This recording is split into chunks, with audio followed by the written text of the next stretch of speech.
Well, I'm very pleased right now to be joined by a gentleman by the name of George Jage. George is the president and publisher of a company called Marijuana Business Media. George, welcome to the program. Thank you so much for having me, Don. Fascinated by your company, Marijuana Business Media. Tell us what that's all about. So Marijuana Business Media was started in 2011. We're a division of Ann Holland Ventures, but the company itself was really built on our kind of flagship brand, which is the Marijuana Business Daily.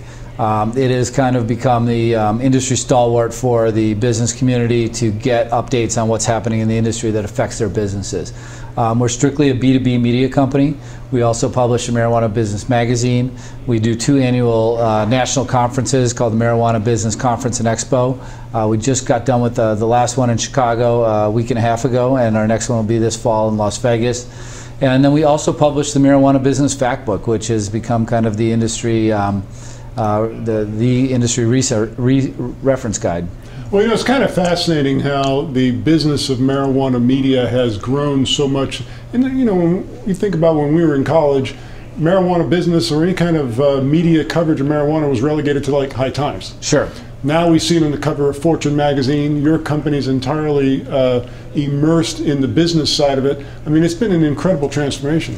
It has, and you know, I think that one of the industry people I visited in Colorado a few weeks back, you know, really hit the nail on the head. I mean, marijuana has gone mainstream in 2014.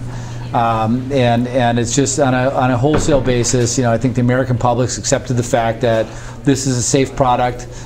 It is a real, business that is being built up around the, the industry, and it's rare. I mean, you know, you don't see industries that are literally raising their hand up and saying, "Please tax and regulate me." Yeah. The state of Colorado, you know, recorded close to $90 million in tax revenue for 2014.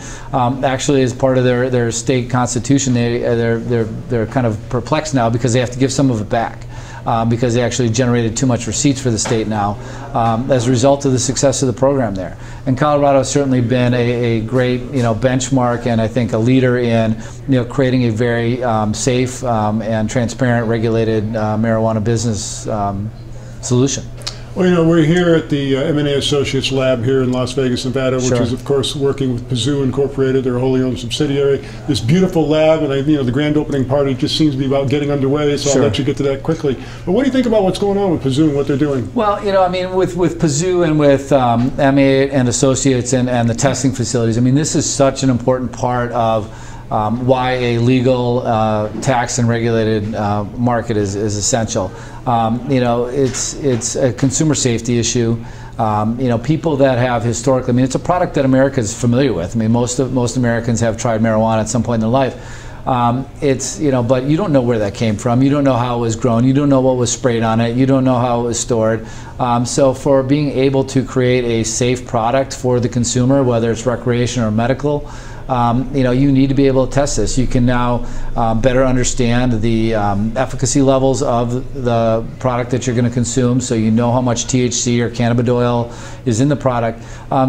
Testing is going to become such an important part of this industry moving forward. Right now, and as I mentioned, the Marijuana Business Fact Book, I mean, we estimate there's about 40 to 50 testing labs in the country in 2015. We're seeing huge gains in the growth, the revenue growth for these companies as well, as testing becomes mandatory in more and more states.